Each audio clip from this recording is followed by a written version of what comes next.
Jesus Cristo uniu em si duas naturezas, a de Deus e a de homem. Como isso impacta a minha e a sua vida diretamente? Esse é o tema do vídeo de hoje. Fica comigo até o final. Vamos lá, pessoal. O tema de hoje é união hipostática. E talvez você diga assim, André, eu já vou pular esse vídeo, porque pelo jeito vai ser bem difícil de entender isso daí. Não vai ser não, gente. O que eu faço com vocês aqui é trazer doutrinas bíblicas com fácil entendimento e tornando isso aplicável no seu dia a dia com Deus, e não vai ser diferente hoje. Então vamos lá, o que significa união hipostática? União hipostática fala da união da natureza divina e humana em Cristo Jesus. Jesus, ele era Deus, mas precisou esvaziar-se de toda a sua glória, vivendo aqui como homem para resgatar a humanidade. Eu quero aqui dividir essa aula, esse ensino em duas partes. Primeiro eu vou explicar um pouco melhor o que significa a união hipostática e na sequência eu vou mostrar para vocês como isso se aplica nas nossas vidas. Então vamos lá, entendendo aqui a união hipostática. A união hipostática ela tem a ver com aquilo que eu acabei de falar, que é a redenção do homem, ok? Então eu preciso que você entenda o seguinte: Adão lá atrás ele peca, ok? Ele fere a orientação, a ordenança de Deus. Só que qual foi o grande problema do pecado de Adão? Adão não era apenas um homem, Adão era um cabeça de raça, Adão era uma espécie de matriz reprodutora. E quando a matriz reprodutora é danificada, tudo que vem após ela se torna danificado ou carrega, herda tudo aquilo que foi deturpado na matriz. E isso aconteceu com Adão. Por causa do pecado de Adão, por consequência, toda a humanidade se corrompeu, uma vez que todos nós somos descendentes de Adão. Então o que nós percebemos? Que o resultado disso foi catastrófico, vários problemas. E um deles também o problema de ser prejudicado em intimidade com Deus. O que o homem então precisava? O homem precisava de redenção. Contudo, nós temos um problema. Nós tínhamos um problema nisso tudo, que era o seguinte: como que o homem, os descendentes de Adão, agora corrompidos, poderiam resgatar a humanidade se eles eram tão corrompidos quanto Adão, a aspas, matriz reprodutora, o cabeça de raça. Isso nos faz chegar à seguinte conclusão: que o homem só poderia ser resgatado por Deus. Apenas Deus seria capaz de resgatar o homem, e graças a Jesus Cristo por isso. Porque ele resgatou a humanidade, sendo o sacrifício perfeito. Jonas 2,9 diz que a salvação vem do Senhor. Paulo falando de Timóteo, 1 Timóteo 2, 5 e 6, ele mostra qual foi a estratégia de Deus para tudo isso. O texto diz: porque há um só Deus e um só mediador entre Deus e a humanidade, Cristo Jesus, homem, que deu a si mesmo em resgate por todos. Olha lá, testemunho que se deve dar em tempos oportunos. Então ele está dizendo o quê? Que entre Deus e o homem, esse Deus e o homem, o relacionamento entre esses dois foi prejudicado. Então, um mediador foi estabelecido. Quem? Jesus Cristo. Jesus Cristo. Só que o detalhe que o texto fala aqui: Jesus, homem, foi o mediador. E ele foi o mediador como? Entregando-se em resgate por muitos. Então Jesus veio, viveu nesse mundo, ele morreu sem cometer qualquer pecado, então tornando-se um homem perfeito e ao mesmo tempo Deus, ele resgatou a humanidade para si, comprou a humanidade com o seu próprio sangue, resolvendo o problema do pecado. Agora, entendendo isso, a união hipostática, que é Jesus ter em si a natureza de Deus e de homem, e isso foi necessário para a redenção, eu preciso que você entre comigo agora na parte prática. Essa é a parte mais bela do vídeo. Por quê? Porque você vai entender o tamanho, a profundidade daquilo que Jesus fez por mim e por você. Entenda uma coisa: Jesus ele não poderia, nos resgatar apenas enquanto Deus. Na verdade, ele era Deus, ok? Tanto é que ele precisou ser concebido pelo Espírito de Deus no ventre de Maria. E isso fala, para que essa necessidade era para que Jesus viesse a esse mundo, nascesse, não com a natureza corrompida de Adão, mas com essa incorruptibilidade divina. Contudo, Jesus, quando viveu aqui, ele não viveu, apesar de ele ser Deus, né, e ter tido essa concepção sobrenatural, ele não viveu com os seus atributos divinos aqui. Só para você ter noção, Jesus fez milagres, Jesus fez muitas coisas, mas dependendo do Espírito Santo. Então, Jesus ele não usou, vamos dizer aqui, os seus, aspas, poderes divinos, mas Jesus ele dependeu do Espírito Santo. Jesus, por isso que Paulo fala aos Filipenses, ele precisou se esvaziar.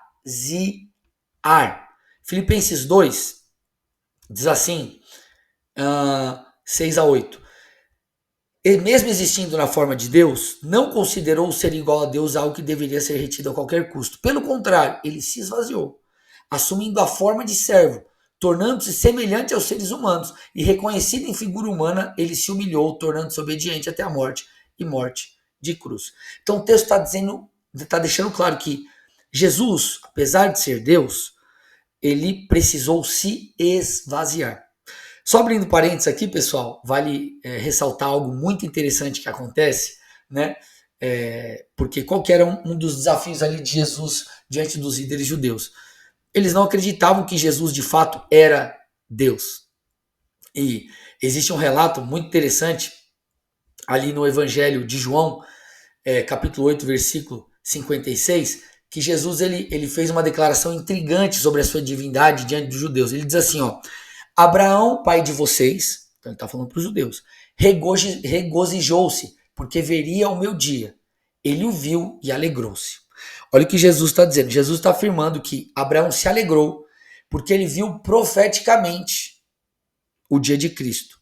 Ele viu profeticamente Cristo. Aí, peraí. Como Abraão, que viveu 1800 anos antes de Cristo, viu Jesus. Ele viu Jesus por quê? Porque ele está apontando para ali o sacrifício no monte onde Abraão foi sacrificar Isaac. Ali é um paralelo, é um apontamento profético daquilo que aconteceria com Cristo.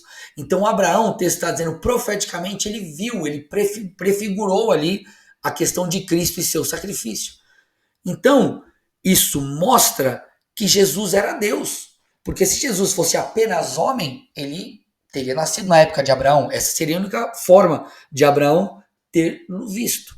Mas, como Jesus era Deus, o Deus eterno, ele foi visto por Abraão. Tanto é que versículo 57 de João 8, os judeus entram em crise e dizem assim, você ainda não tem 50 anos. Então estou olhando para Jesus homem. Você não tem 50 anos ainda. Como assim você viu Abraão? Abraão viveu há quase 2000 anos antes. Aí Jesus respondeu, versículo 58, eu lhes afirmo que antes de Abraão nascer, eu sou. Meu Deus, então ele está dizendo assim, ó, antes de Abraão nascer, eu sou. E eles ficaram mais bravos ainda, tanto é que eles quiseram apedrejar Jesus, porque essa fala, Jesus se auto-intitulando como eu sou, ele está se comparando ou se colocando no mesmo patamar de Deus, ele está declarando a sua divindade, porque lá em Êxodo 3, 13 e 14, a Bíblia diz Moisés chegando para o Senhor em dúvida, né, da sua ida até o povo judeu para falar que Deus havia aparecido numa sarça e desejaria libertá-los. Moisés disse assim para Deus, quando eu for falar com os filhos de Israel e lhes disser, o Deus dos seus pais me enviou a vocês, eles vão perguntar, qual é o nome dele? Então eu lhes direi, Deus disse a Moisés, eu sou o que sou. Olha lá. Então, o que lhes direi? Está dizendo, você vai dizer para eles que eu apareci e disse a vocês, e disse a você, o eu sou o que sou me apareceu. Olha isso, gente. O eu sou me enviou a vocês. Então os judeus ficaram doidos porque eles sabem daquilo que Deus falou para Moisés. E eles falaram, como assim você, Jesus, um homem, filho de Maria, filho de José, como assim você está dizendo que você é Deus? Então, de fato, esse é um dos textos, assim como vários outros, que provam a divindade de Cristo. Só que Cristo ele não veio como Deus, ele veio como homem. Eu preciso que você entenda isso, porque a parte prática, como eu disse, da união hipostática está aqui. Jesus se esvaziou. O Deus eterno, o Deus imutável, nasceu de uma virgem. Ele foi gerado, gente. Ele ficou no ventre. Ele teve que ser parido, vamos dizer assim. Ele teve que nascer, ok? Ele precisou passar por um processo de aprendizagem. Inclusive, Lucas 2,52 diz que ele crescia em sabedoria. Jesus tinha uma mente humana. Jesus tinha fome. Jesus se limitou ao corpo humano. Jesus tinha emoções humanas.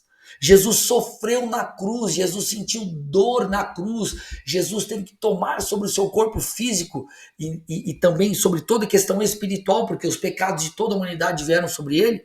Ele precisou tomar sobre si tudo isso. Dores humanas, sacrifício ali do seu próprio corpo, também a dor emocional, a dor espiritual de ficar distante de Deus. Por isso que o texto de Filipenses diz que ele não considerou ser igual a Deus algo que deveria ser retido a qualquer custo, mas Jesus entendia que ele precisaria se esvaziar, ele precisaria tornar-se homem como um homem caminhando em perfeição, mas ao mesmo tempo como Deus, para trazer a solução e redenção para o homem, ele precisaria morrer. Então ele morreu, ressuscitou e trouxe a redenção para os homens. Marcos 10,45, o Filho do Homem não veio para ser servido, mas para servir e dar a sua vida em resgate por muitos. Jesus se esvaziou. Agora, qual que é a grande sacada aqui? O que impacta no nosso dia a dia? O que nos ensina? O texto sobre o esvaziamento de Jesus de Filipenses 2, 6-8 precisa ser observado.